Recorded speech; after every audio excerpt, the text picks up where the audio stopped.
Hey there, sweet peas. Welcome back to Friendless. I'm your host, James Avramenko, and this week I'm welcoming to the show my online turned real life friend, Mel Zee. Mel is a TikTok creator, a true crime deep diver, and an all-around incredible human being. We explore turning internet connections into real life communities, how to protect your mental health, and of course, why we're all just a little obsessed with true crime. Mel is honest, hilarious, and just a little bit chaotic, which is exactly what we like. So let's dive into it now. Lean back, get comfy, set your volume at a reasonable level, and enjoy my interview with Mel Zee here on Friendless. All right. This week on Friendless, I have someone who I met through TikTok, of all places. As I just choke on that. And over the year that I've known her, has become a really dear, close friend, and just absolutely adore her. She is a content creator of her own content as well as for others. You can hire her, and you should. The one, the only, Mel Zee. How the hell are you? Hello. I'm good. How are you? I'm doing good. I'm doing real good. Yeah. It's rainy here, as you know, Yeah. and but I'm not working, so that's Same. nice. You on a break or Well, just right now? it's just after work, you know. I see. Yes. Any moment that we're not working is like, oh, Literally, yeah. thank God, you know. Yeah. Yeah. I work for 4 p.m. You know, that's the, what do they call it? The magic hour, you know? Yes. Oh, 4 p.m. is nice. The 5 p.m. I feel like is brutal. Yeah. Yeah. I've got It's it. an hour later, but I've got it sorted so that because I start early, right? So yeah. it's, but that was a negotiation from starting at 6 in when I first started that job. So Oh, yeah, small miracles, right? yeah. Yeah. That's honestly my favorite thing. Like, I don't make great money. I make less than I have at a lot of jobs right now running my own business, but honestly, the trade-off for like, "Oh, I'm gonna go to the gym this morning. Oh, I got, something I wanna do in the afternoon," Mm. and, maybe not working one day and then having to work a 12-hour day. It's like just being able to, customize my schedule is worth it for the pay cut. Yes. Yeah, Yeah. that's definitely something I'm working towards. Let's talk about this though. Let's start here. I've obviously scratched the very surface of it, but for listeners who may not be familiar with you, Mel, who the fuck are you? Oh. Um, wait, who the fuck am I? A I'm kinda weird. I'm kinda gloomy. I am I work in social media, but I also kind of hate social media. Like I think everyone does. Yep. That's Um, the basis of this show. it's the yes, exactly, exactly. Yes. Um, I don't know. God, I feel like what do I even say? I'm friendly? That's great. That's great. So we crossed paths initially on TikTok. And it's Yes. just you were the first person I have met online. Actually, I think you're the first person I ever formed a friendship online and then met in person. Because Wow. I was always convinced everyone on the internet is a serial killer, you know?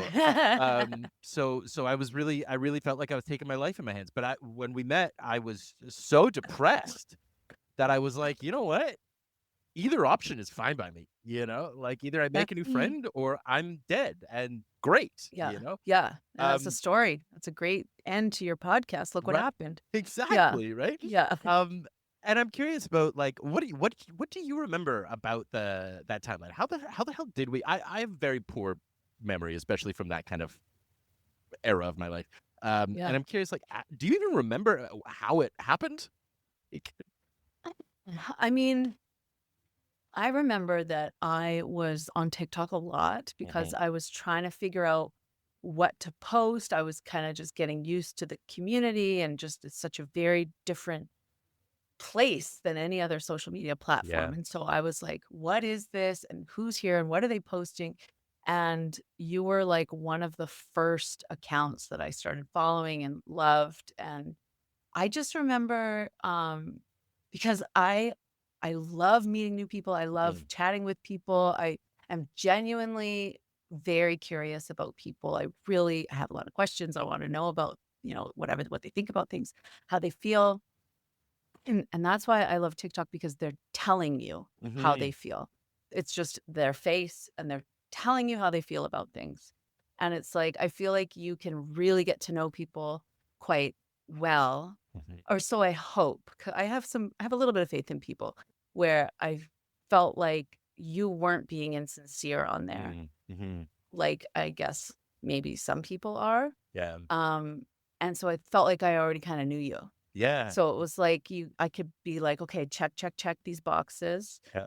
I feel like we could actually be friends. So wouldn't it be cool to just actually be friends? Yeah. Which is like kind of weird, I guess, but like I love that, especially for people who work from home. Yes. And like how the fuck are we meeting people? Like, Exactly. it's just, it gets depressing. You're bored and lonely. And like, then you're seeing these faces online, and it's like, man, I want to see those faces in real life. Well, and get past that I talk often about this idea of like, I really value online connections. I think they're really a really important part I know they're important to my life. I know they're important to a lot of people. And at the same time too, they there is sort of a barrier, there's a literal glass wall, Hmm. between the sort of like the deep satisfaction of seeing somebody in person versus connecting with them online.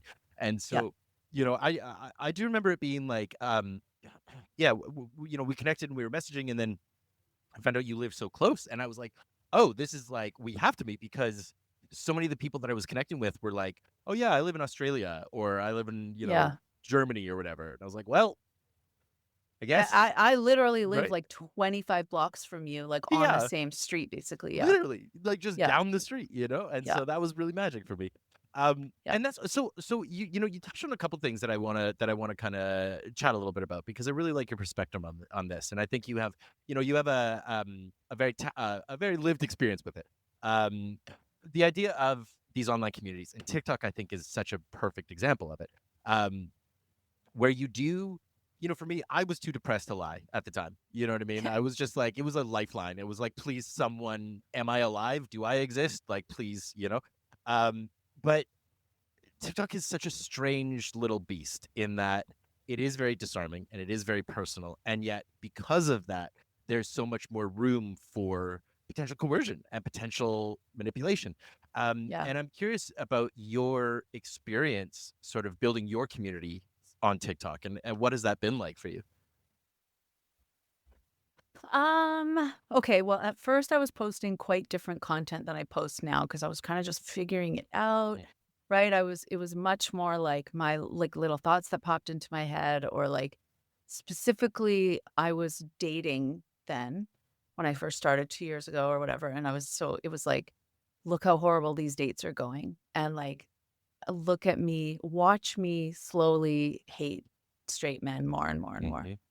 And so I was posting a lot of that, and I was getting a lot of hate, like, Yeah. just, like, honestly, death threats in my messages, and, like, Yeah. people really shitting on me, like, in my comments, which was, like, kind of depressing, but also kind of like, I feel like I have a way thicker skin now. Sure. Like, like, I'm just like, "Say whatever you want," Yeah. and you can't touch me, like, I don't care at all. Yeah. And, so that's kinda good, but also that gets exhausting, and it's Mhm. so negative, which is kind of hilarious, because it's negative. And so then I was like, okay, what I'm actually truly interested in is like weird, like creepy stories and true Mhm. crime, and, like pop culture stories that are like shocking and weird. Mhm. And that's why I started on TikTok, because I wanted to Mhm. do that. I wanted to have like a podcast that wasn't a podcast, Mm. and to dive into those things. But then I just couldn't get it going for Mhm. some reason. It was just too much work or something. So, but then once I got exhausted by the negative comments and stuff, and just that, I just didn't want to focus on men anymore. I was just like, I don't want my whole thing on TikTok to be about men. Yes. And so then I started making content that is still quite negative, Sure. but fascinating to me, like Yeah. truly fascinated. Like when I do my research into these things, I'm like, I spend hours and hours and I go down, deep rabbit holes and like get freaked out and sometimes have to Mhm. like turn my phone off and like have to go to bed. Like, but it's so interesting to me. So the community that I had at first is a little bit different from the community that I have now. That's Right. like hugely true crime people and like, yeah, Mm. yeah, Aga One of the things that I have found so fascinating about the TikTok community has been the sort of potential spread of connection. Like I mentioned, like I've connected with people like on the other side of of the world, yeah, and it sort of baffles me, but it does give me a lot of hope. It's something that I really appreciate about that app is that you yes, can very quickly build these connections with people that you wouldn't anywhere else, yes, I also really appreciate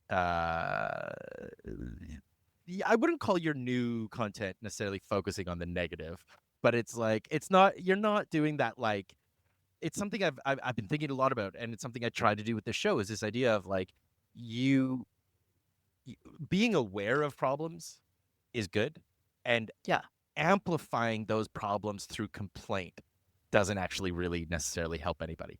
Now, that doesn't right, mean like just stiff upper lip and go about your business and ignore it. What it means is like, what are you going to do about it? And I don't yeah, find complaining to be actually that helpful, yeah, like I think it's good to like have one bitch session, yeah, like yeah, this happened, this sucks. Now do something about it or yeah. shut the fuck up, like 100%. It starts to get like rage baiting, you exactly, know, exactly. where it's like people are just following you to like get mad at you. Mhm, mhm. And that is not the type of community I want anywhere. Well, and because it's like a type of stasis, right? Like when you're just in complain mode, you don't actually have to do anything. You're in a cocoon, right? You're like, I'm Yeah. safe, I'm stagnant, I'm still, but I get to pretend like I'm doing something because anger is a really motivating emotion. It makes me Yes. feel like I'm moving, because if you put anger to good use, it gets you rolling, right? But if you're just Definitely.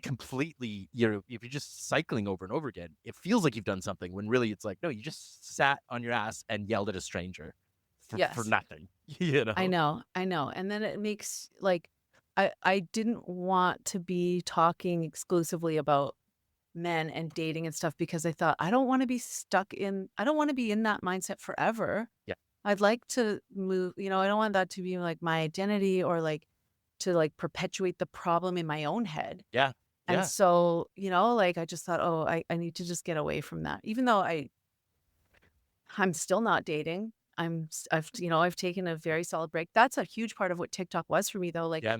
so, okay, so it's not just about my content, obviously. It's the stuff that I'm consuming on TikTok too, Mm, obviously. And mm, so much of that content at first was like, okay, when I first got on TikTok, it was like my partner died in 2020 and it was like I was going through the grief and going through all this stuff and was trying to find some way to express my rage and, grief mm, and whatever. mm. And TikTok came about and I found so many like grief creators and like then this like part of TikTok that was like, let's decenter men. You don't have to be dating. Yeah. Just being single and being childless and all these things that I am Mhm. and that I feel like I think like I'm okay with them, but it felt like other people weren't okay with it. Yeah. So to see these women talking about it, like, yeah, I'm single and childless, like, cool, who cares? And talking about the benefits of that and whatever. It was like, Mhm. I felt like all of a sudden I was like, oh my God, I don't have, which is crazy that I never thought this before. But I Yeah. was just like, I don't have to be dating. Yeah. I don't have to go out and try to like find a new partner. Like, Mm. that's crazy. And so it was just really empowering in that way, right? Mhm. And to yeah, find that little community of people that were, feeling the same way Mm. and people, especially there's so many people talking about dating after death, Mm. after you lose your partner and stuff, which is such a tiny and especially young people, right? Yeah. Because there's obviously lots of, widows that are much older than me, Sure. right? So finding that little community was really like honestly just Mhm. huge. It was Mhm. huge. Yeah. Yeah. It's interesting. It's something I've been talking about with my therapist a lot recently is this idea of like, you know, when you when you respect yourself unconditionally, right? We talk often you see online you stuff about like unconditional love, but it's more to me about unconditional respect. And that's the differentiation. What I'm trying to unpack lately is this idea of like the differentiation between good and nice, being a Mm. good person versus a nice person. And this all links into this idea of like being a nice partner is somebody who like rolls over and says, yes, absolutely. What would you like? Well, and being a good partner is being comfortable saying no and being comfortable being like, no, this is what I want. And sometimes those negotiations actually don't have to happen.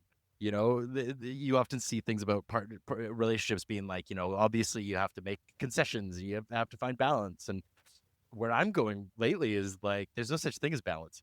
And so, like, you can Hmm. get on board with who I am now, or like, go have a good life somewhere else. Yeah. Right? Yeah, because it's like for like romantic relationships, like we actually really don't need them. Hmm. They're not a necessity. Like the way we've talked about them in Mm. our culture and like it's we're so obsessed with finding the one and bullshit like that. Like It's because they're a and necessity so for men, is the thing. Because 100% statistically, single women live longer than married women, and and happier. statistically and happier, and statistically, single men live shorter lives than married men. Yeah. So it is a Yes. necessity for the fucking baby men, right? Yes, But and you yeah. can see now as the numbers are going, like how many women are single and how many Hmm. men are single. If you look what's happening, how Hmm. fucking angry men are. Hmm. Hmm. Like you can see it happening. It's Well, wild. because and especially because they were raised to not know how to build intimate relationships with anyone other than the one person that they possess, right? They Absolutely. they get to own a woman and they get to do what they want, and they have no idea how to be intimate with anyone else in the world. Yes. And so this idea of like the male loneliness epidemic, I it's very real, and I do like I have a perception of it that I think carries more empathy than I think sometimes they deserve. But a lot of it is of their own making. Like I mean, I shouldn't say men didn't create the system, or how do I put it? Some men created the system, and then we've perpetuated it, right? So it's Yeah. like I'm spinning myself around, but it's this thing of like, who do you blame? And I think Yeah. that's what it circles back to, is this idea of like when we're pointing fingers at people, it's like, well, we're all participating in this. We're all Yeah. playing a part in this system. We're all contributing in some way. And so Yeah. rather than saying this person's bad, this person's good, why don't we say the system sucks? What am I going to do about it? Yeah. And like, it's not going to change everything, but like nobody can. So why don't we just try to change our piece of it? Yeah. Well, I feel like people just take it so personally, Hmm. right? Hmm. And it's like you can't be taking it personally. Like it's just so much bigger than you. Yeah. And once somebody takes something personally, then they don't care. They don't want to learn. Yeah. They don't care anymore. They're just mad. And then that's when people go over to the other side and they get like radicalized and like if they weren't misogynist before, they are now. Like, Yeah. so it's What really it's that scary. terminology, right? Is the terminology if somebody gets activated by a term like whiteness or white supremacy, or gets activated by why can't I think of the word? Not misandry. Uh, Misogyny? Misogyny. Oh my god, Okay. thank you. Right? I was like, why can't I think of the fucking, typical misogynist? Can't think of that, but but it's like if you are unable to engage with those concepts, philosophically, which is what these discussions are about. It's not saying you specific person are a misogynist. It's saying Yeah. you participate in a misogynistic system. Yes. And Yes. if when you when I see people take those things personally, it's like, oh, you're telling on yourself. Like Yeah. it's right. Like it's all Yes. the talking heads getting mad about being called Nazis, and it's like, well, it's because you're a fucking Nazi. You know? Absolutely.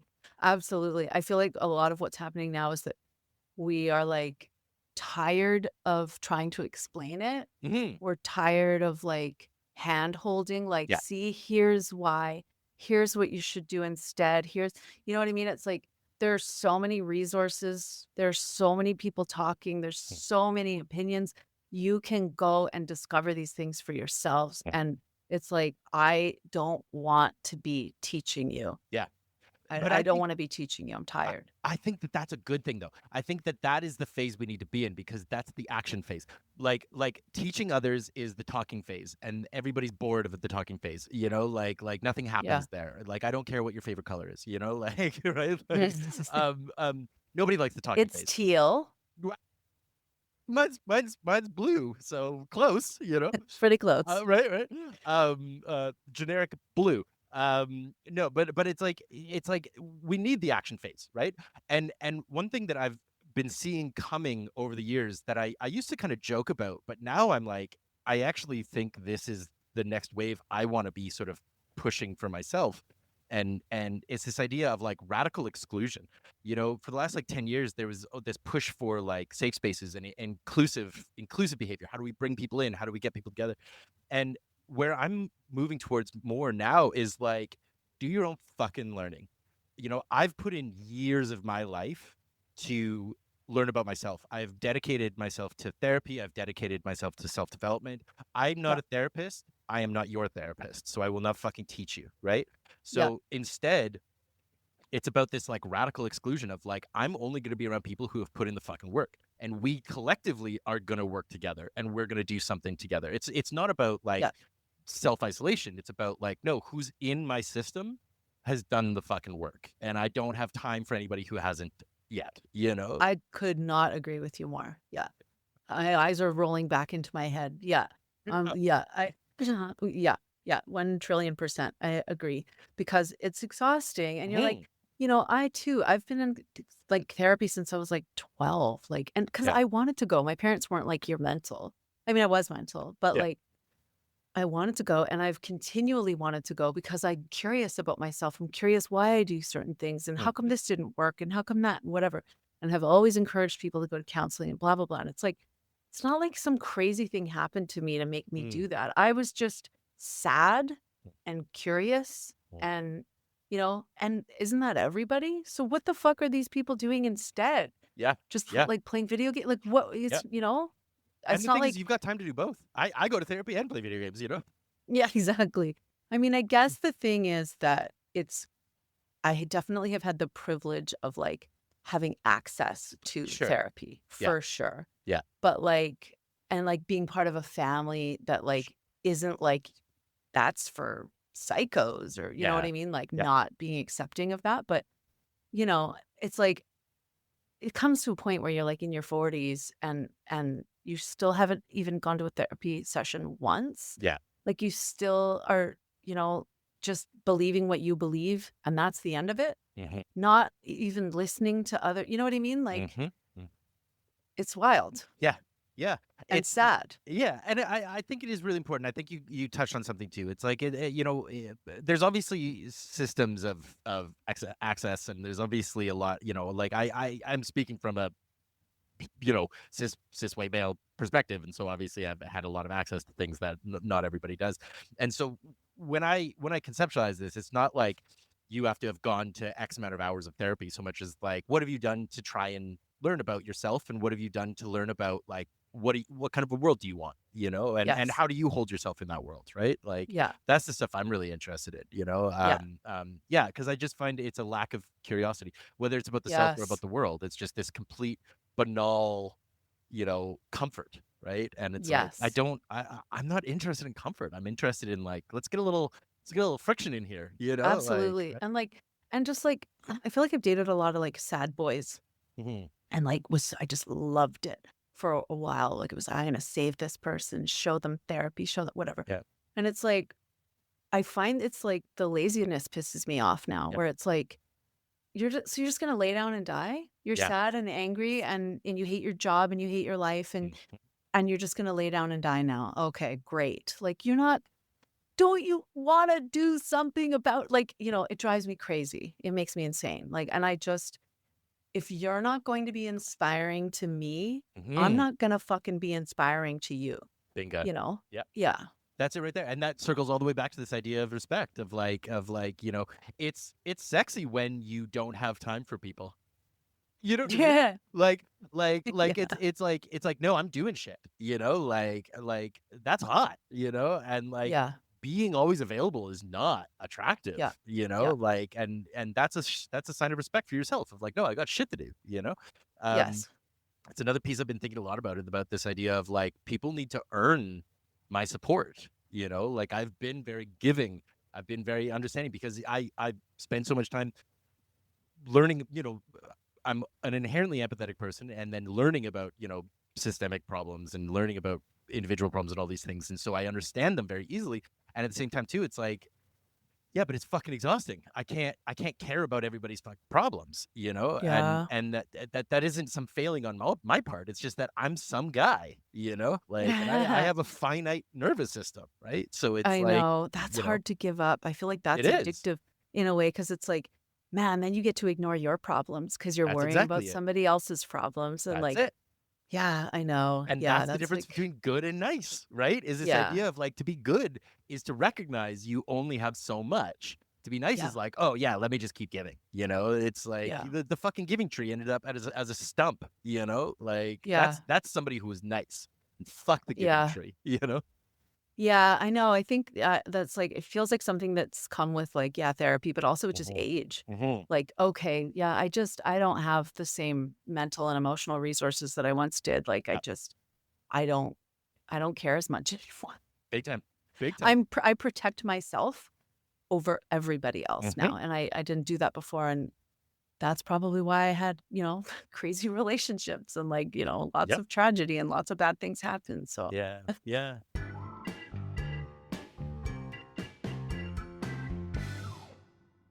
So okay, I want to switch gears because you your account these days focuses predominantly on creating true crime content, and the true crime sort of market fascinates me.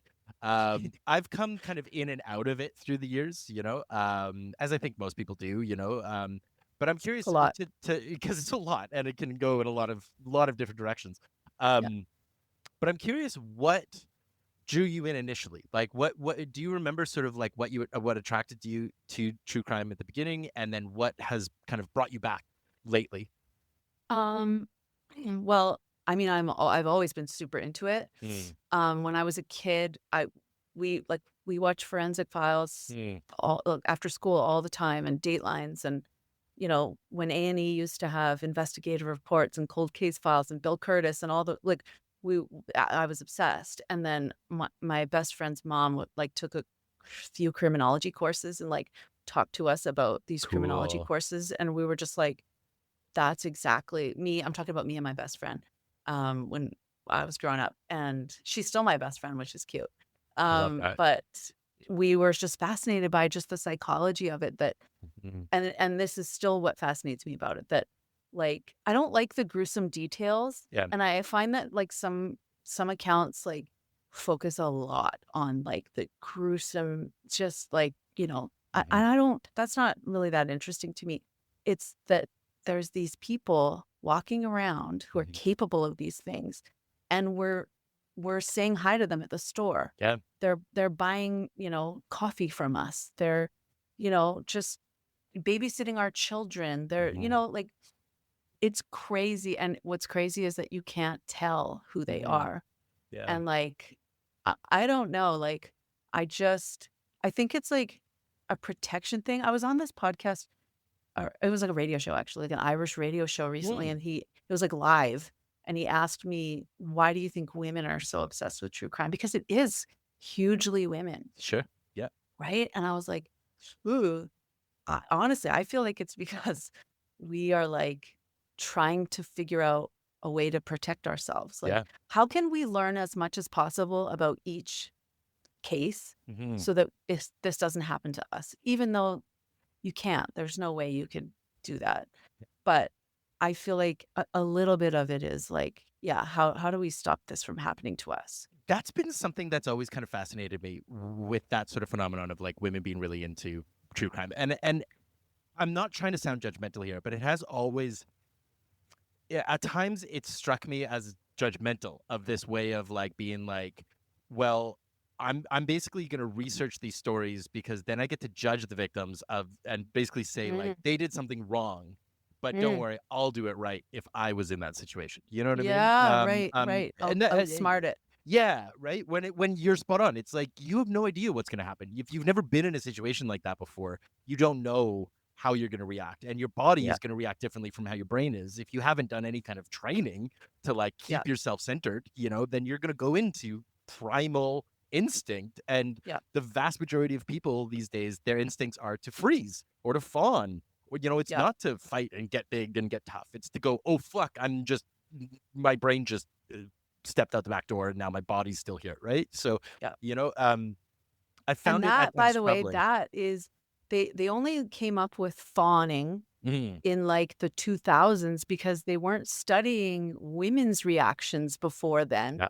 And because we're socialized to be, you know, nice and Mm, be little and stay calm mm, and, you know, then they'll go away maybe, right? mhm. That's why that has come in there. And now we're so aware of it, right? Yeah. Like, Yeah. yeah. But it is that thing of like, it's the hypervigilance, right? Because, and I go so back and forth because, you go to the classic stories, and it's like, oh, well, he was such a nice man, he was so quiet. And it's like, to me, that's a failing of the community. And this is why I wanted to talk to you a little bit about this, is that it's like, you know, you think about the neighbors of Jeffrey Dahmer who were smelling that apartment for years, and it's like, I call bullshit.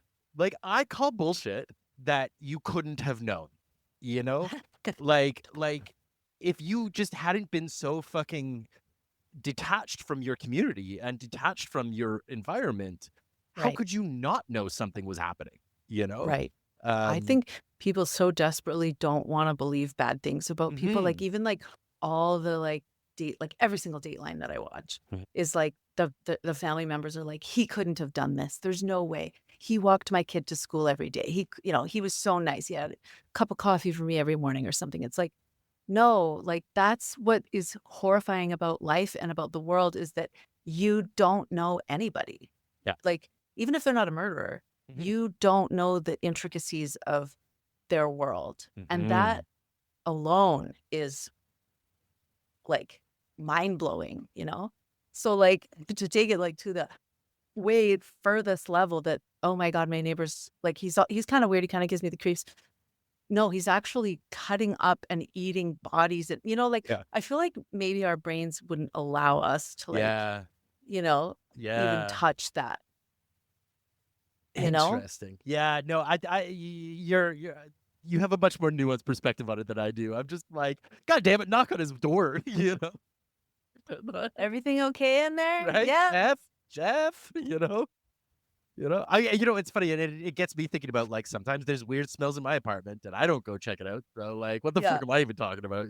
Right? But yeah.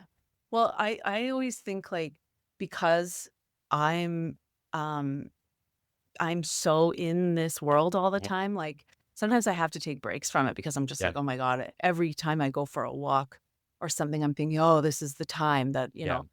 and, I was watching this TikTok the other day about do you know that case, the Idaho 4 in Idaho, obviously? The guy yeah, the Idaho 4 in Indiana. Um, there were, like, 4 college students that were murdered by this I mean, most likely this guy that's going on trial in August, Brian Koberger. It was like at a house, kind of Yeah, around like a Christmas time, college right? house. Yes, Yeah, yes, yeah, in yes, 2022. yes, And, there's, like, this controversy because the roommates didn't call the police until the next day, even right. though one of them saw him in the house. And Fuck. what's coming out now is that she was a true crime fan. I can't really say a fan. I feel Yeah. that's such a gross, but interested in true crime. And so the other roommate was likely trying to talk her down like it wasn't a guy in the house like you just watch too much I true crime, like and then they didn't realize for a long time, right? So I feel like Whoa. you can be like, am I thinking, They're like like literally in a murder scene and they're they're like, literally no, in a no, murder no. scene thinking, no, I just Wow. watched too much true crime. Yeah. Yeah. And like, I think that often, like, is that what's happening to me now? Like, Yeah. Yeah. that's a really wild case, especially because the guy is handsome. Mm. And any case where the guy is handsome is especially weird to me because of how much privilege beautiful people have in the world. Right. Yeah. You would think that people who are murderers Yeah. are like, some kind of like ogre in Mhm. the world, and right? So it's like Mhm. I just find those ones especially like wild. And then the attention that they get, the public like loves them. Oh, they have to Yeah. be innocent. Why? Because they're 'Cause they're handsome? Like pretty. Yeah. it's Yeah. so Yeah. crazy. Yeah. Yeah. Oh my God. Yeah. Um, so this really loops into one of the the tentpole concepts of the show is this idea of community, and we're talking around a couple of different communities that I want to get your take on. I'm also watching the time, so I'm trying Yeah. to dive in. But Okay. at its baseline, the word community is so nebulous, and so to sort of set the base, I always like to ask my guests, what does the word community mean to you personally? I saw this thing the other day that was like, everybody wants a village, but nobody wants to be the villager. And I thought it was I was like, oh yeah, like, because people want community. They want people around them that they can call upon when they need them, and they can feel like they are surrounded by like-minded people and stuff, right? But then when it actually comes down to it, they don't really want to leave their houses. Mm. So it's like you kind of have a community, like, in theory, but Mm. not really, right? So my type of community is like, I really, I would love, and I'm trying to foster a community that's like people that just like are like, let's just watch a movie together, Mhm. or let's just like chill things, not like, I think we've talked about this before, like, because when you're an adult, it's like you feel like you have to make these grand plans, Plans. Yeah. right? And that's exhausting. You're exhausted. You work. It's like you're getting older. You're Mhm. fucking Mhm. tired. So just the idea of like, hey, let's go for coffee Yeah. last minute, or let's talk on the phone for 45 minutes or something. Like, I love to be able to just chat with people and like actually get deep into what's going on with them. I love when people Mhm. talk to me about like real feelings, like Yeah. when you're like, "Hey, how you doing?" "Good, good." It's like I don't Bullshit. I Yeah. yeah, like I don't have to have deep conversations all the time. That's exhausting too and Mhm. impossible. But like I feel like I get intimate with people really quickly. I feel like the first time that we met, we were like into the deepest Oh. traumas of our lives within like 30 minutes. Oh, yeah. We weren't even finished our first coffee. We were in it, you know? Yeah. Yeah. Yeah. Yeah. And I love that. I Yeah, man. love that. Yeah, Yeah. because you can tell like when somebody's like just open, wide open, Mhm. right? It's Mhm. like I like that. You can see the mess right away. Mm. Yeah. So building out from that, the idea of the community, the true crime community, to circle this back to that, is you've alluded to it a few times. I have my own reservations about it. When I heard a podcast, like a live podcast of a show, they were doing a live show, and the whole audience cheered at the name of Eileen Wernos. I was like, okay, this is not the look I want to be a part of, but I'm curious what your experience with the sort of the people, the community has been within that realm, because there's sort of there's the umbrella perspective, and then there's the actual like in it. And I'm curious about, Yeah. how have you built the community that you have within that realm? Hmm. I mean, I get messages sometimes from like family members of Mm. people that I've done videos about, or friends or coworkers. I've had people reach out that like want me to look into like a murdered family member, things like that. Like Jeez. things that I don't really have, like I don't have the resources to do that. Like Sure. that's not really, but like, um, I feel like I try to be really careful with it because there's so much content out there that's like disrespectful Yeah. of victims and like talks, too much about how handsome he was or some shit Yeah. like that. You know what I mean? Like, so I don't know. I feel like people are really into it. Like Hmm.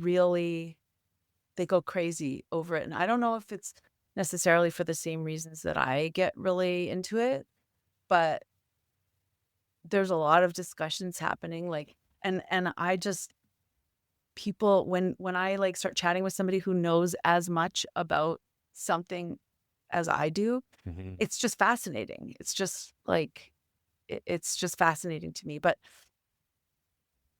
I'm not like I'll respond to comments and stuff depending on what they are. But I Yeah. mean, some people are rude, but mostly people are just have little things to add or whatever, right? Yeah. Yeah. Yeah. Yeah.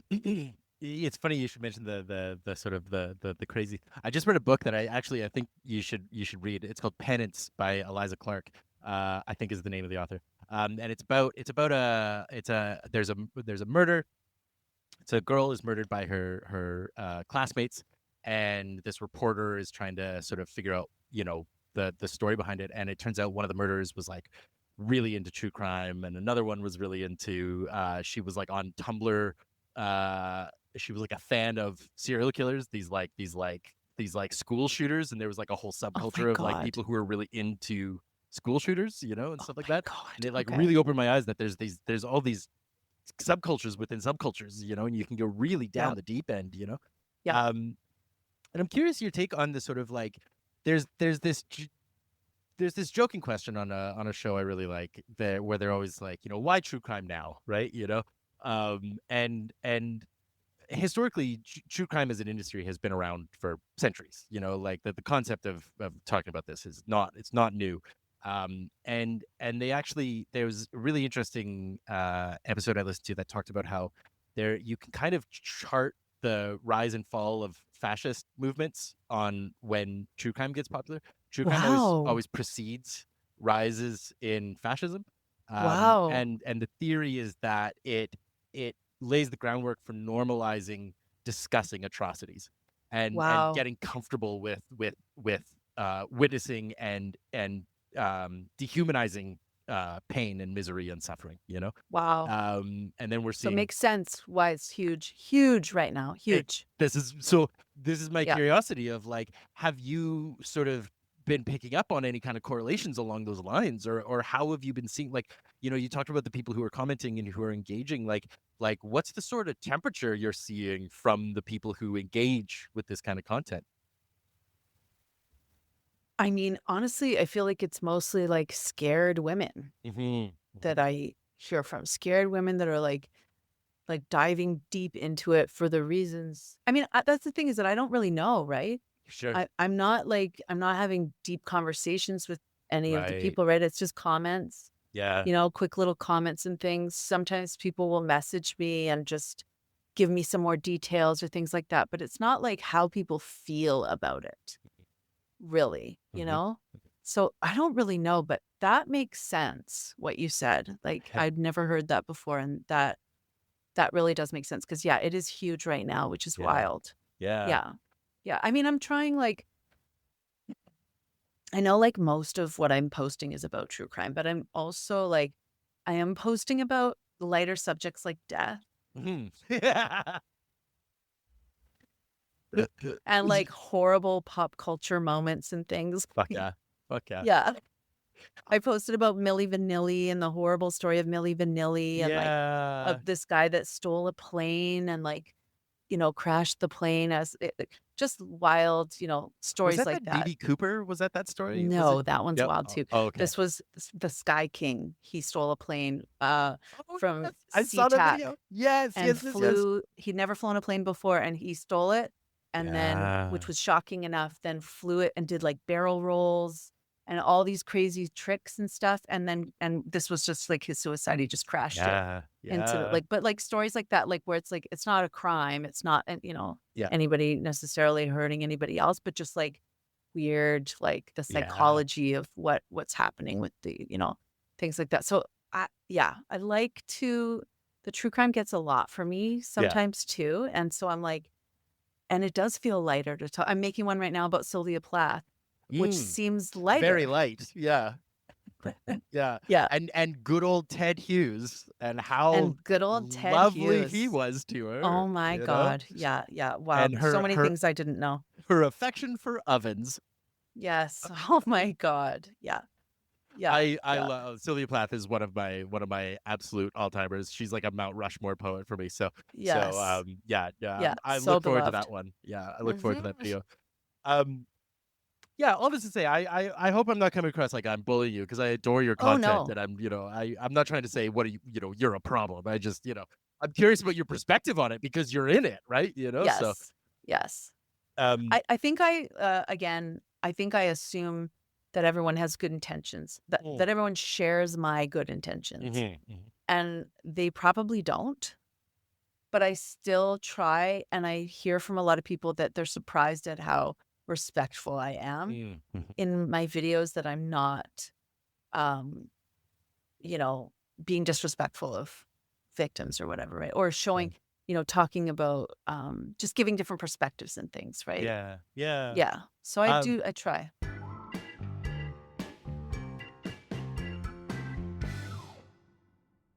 Another one of the reoccurring questions is this idea of like, the world's heavy and true crime's heavy and just everything out there it's easy to get sucked into the negativity and just feel despondent about everything.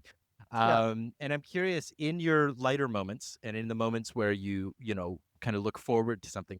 I'm curious what is something that what's giving you hope these days? Oh. Honestly, man, it just yeah, it feels real dark right now. I think, boy, that's a rough question. I honestly, I feel like I'm deep in escapism right now. Mm, I mhm, really mhm. am. I'm watching a lot of Frasier. Fuck yeah.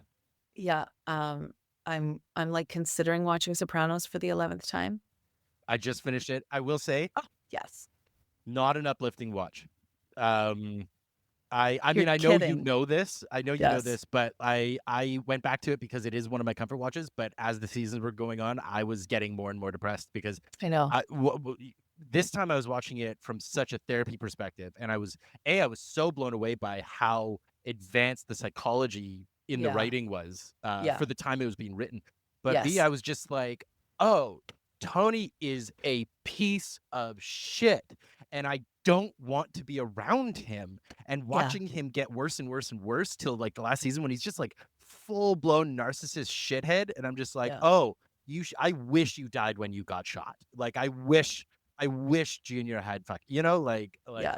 I so know. it's a rough watch now, It's but weird to watch it over the years because mhm, it's like I've grown, right? mhm. And at some point I would have dated Tony or Christopher, you Yep. know? Yep. Yep. And now I'm like, I can see like, oh, I get that now. Mhm. Mhm. Yeah. Oh yeah. Last time, not this time, but the time before, I was watching it, and every season I was like, Tony's fucking hot. Like every No, time I was like, I oh know. man, I want a Tony. I know. It's But ridiculous. Even yeah, Christopher, he's not like a yeah, handsome and he's an idiot. And he yeah. like, but it's just like there's this hotness about these dangerous men. Like it's just so stupid. Yep. It's like almost like animalistic, Mhm. right? Where you're like, Mhm. I know better than this. Mhm. Mhm. That Yeah. sweaty, hairy man. Ugh, But ridiculous. right. But Yeah. I mean, that's something that gives that could give you hope. That's one right there. No longer being attracted to Christopher Moltisanti. Yeah. Good. Oh, definitely. Yeah, definitely. I mean, okay, so I started this little group that you know about Mm, because you're in mhm, it. mm. It's the Gooth group. It's goths that need to get out of the house. I And love it. it's that gives me a little bit of hope because it's fun things to do with other people and Mm, like building in real life community yeah. and getting to hang out with people that I don't normally hang out with and kind of just breaking up the monotony and doing some like experiencing some different things, like Mhm. because I feel like you get into a pattern of like the things that you do. Yeah. And then so to break that up a little bit is hope feels hopeful to me. I love that. And yeah, I Yeah. love it. I love it. I'm not a goth, I'm a goof, and I just like it's great. It's great. I love that group, and I do love that it's like it's not just like the same thing. It's like we're gonna try this and we're gonna go here, and we're gonna see that, and we're gonna, like Yeah. I think that's fabulous. And I think everybody should be a part of a goof group. I think E- you know. It's just, yes. There's some puns in there, I'm sure, but um to wrap things up, the central question of the show has always been about friendship, and again, to sort of set the baseline from your perspective, what does it mean to be a friend to you?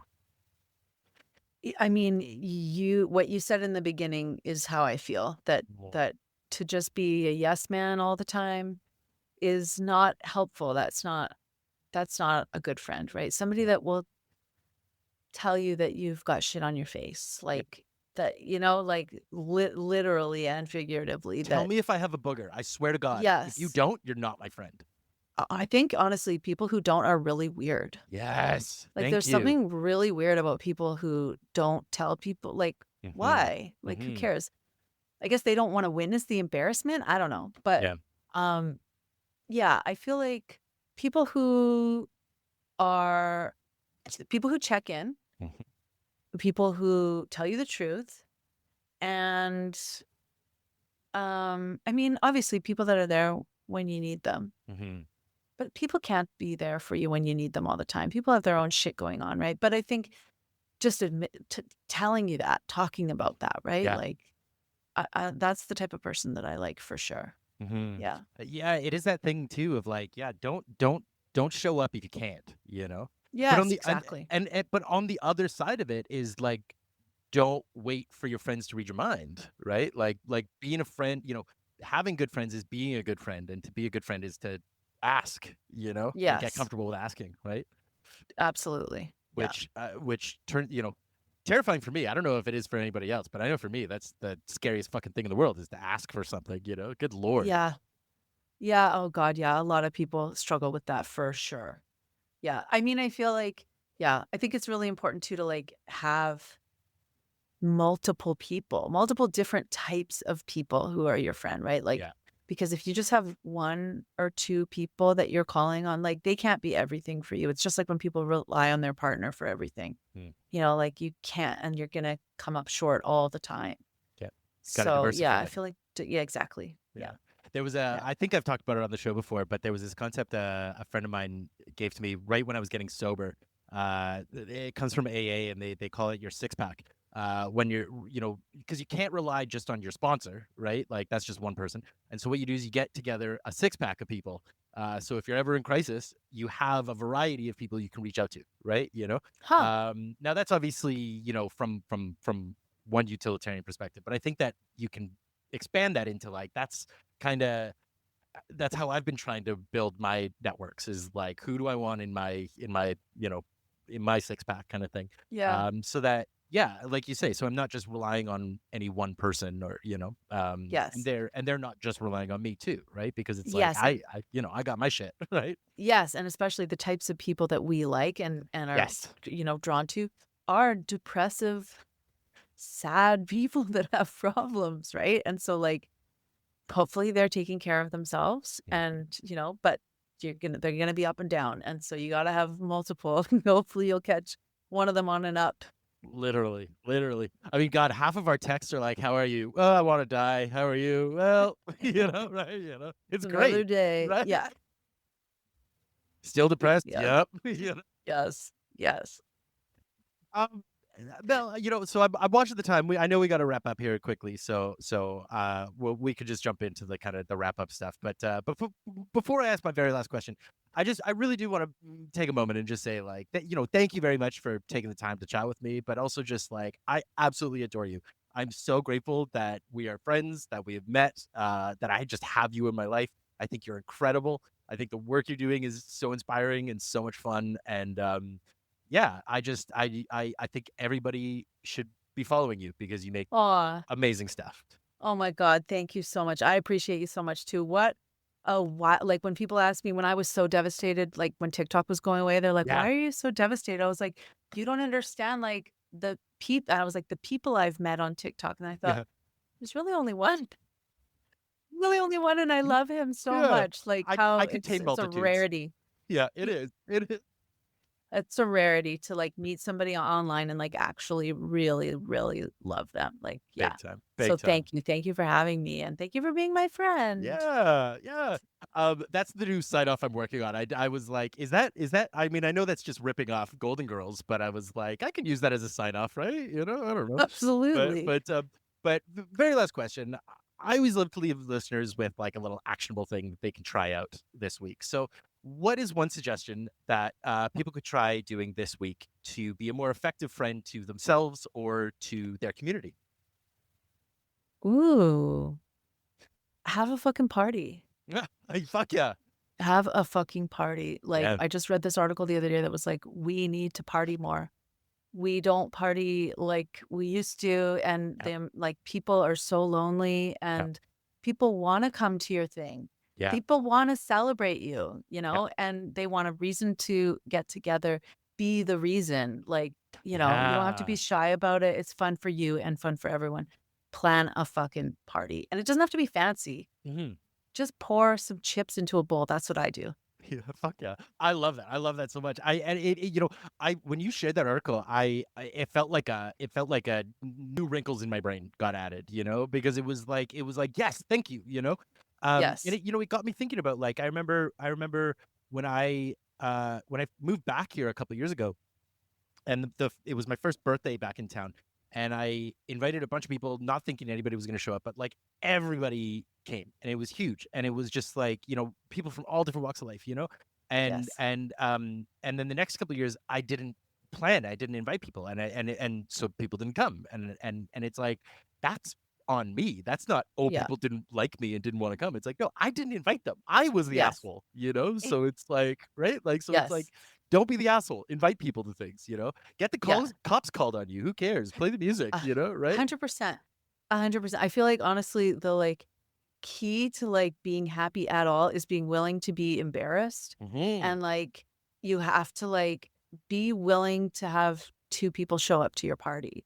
Yeah, And you're still gonna have such a good time, yeah. like and just like yeah, putting yourself out there is just so huge, right? And then giving people the excuse Hmm. to meet new people, like, it's so we forget how important it is because 'cause we're so used to fucking sitting in our holes with our heating pads, Yeah. which I love too, Which, okay. but Yeah.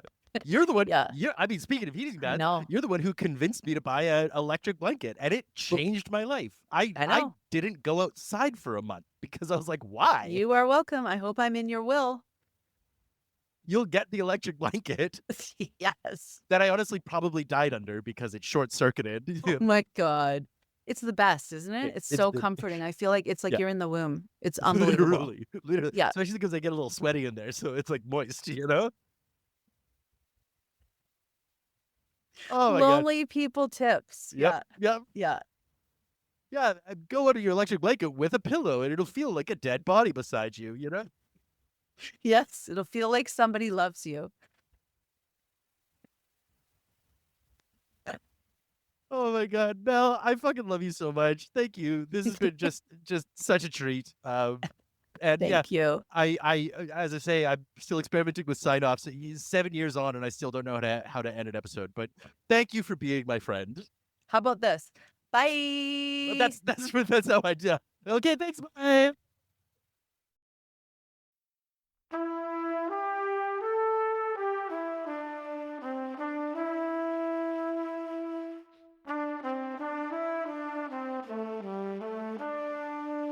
And that's it. Thank you one more time to Mel for coming on the show and just for being so open and insightful. I so just deeply appreciate her, not only her vulnerability and her charm, but just being the incredible friend that she is, both, online and IRL. Do people still say that? I don't know. I don't think I've ever actually said that out loud before, but here we are. Anyway, be sure to follow Mel's work online. She's doing some incredible, truly, truly fascinating deep dives, and you're not going to want to miss them. So be sure to give her a follow in the links in the show notes. And if you are loving these conversations, want to make sure, you never miss an episode or any of the updates, be sure to subscribe, as well as subscribe to the Friendless Substack. I know I've been talking about it. I know it hasn't relaunched. I have been admittedly delayed. I keep on putting it off, but I am not putting it off for any longer. The new one will be out soon.